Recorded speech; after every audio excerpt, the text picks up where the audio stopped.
Joseph Stalin was one of the most powerful and ruthless dictators in history. He ruled the Soviet Union with an iron fist for nearly 3 decades, during which time he orchestrated the deaths of millions of his own people. But even the most powerful men must eventually die. In 1953, Stalin suffered a stroke and lay dying in his dacha outside of Moscow. His closest advisors gathered around his bedside, unsure of what to do next. This video will explore the final days of Joseph Stalin, using historical accounts and expert analysis to piece together the events that led up to his death and the aftermath of his passing. To understand Stalin's last days, we need to go back a bit and look at his background.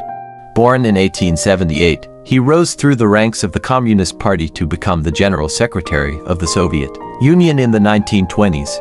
Under his rule, the Soviet Union saw immense industrialization and significant geopolitical changes. Stalin's rule was marked by purges, political repression, and a cult of personality. Millions of people faced persecution during this time, and the Soviet Union's power expanded across Eastern Europe after World War II. But as Stalin aged, his health began to deteriorate.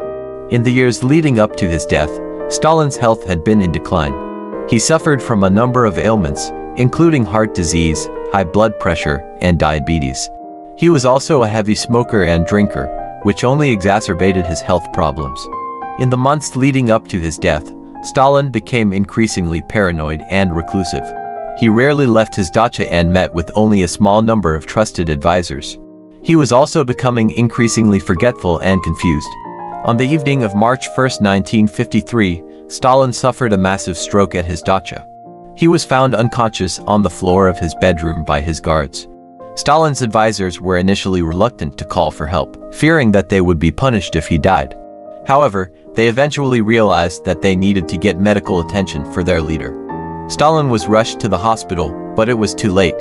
He died on March 5, 1953, at the age of 74. Stalin's death sent shockwaves through the Soviet Union. The country was in mourning, but there was also a sense of relief among many people. Stalin's rule had been brutal and oppressive, and many were glad to see him gone. In the aftermath of Stalin's death, a power struggle broke out among his closest advisors. Eventually, Nikita Khrushchev emerged as the new leader of the Soviet Union. Khrushchev began to implement a number of reforms, including de-Stalinization, which was a process of dismantling Stalin's personality cult and reversing some of his policies.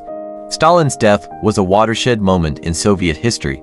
It marked the end of an era of terror and repression.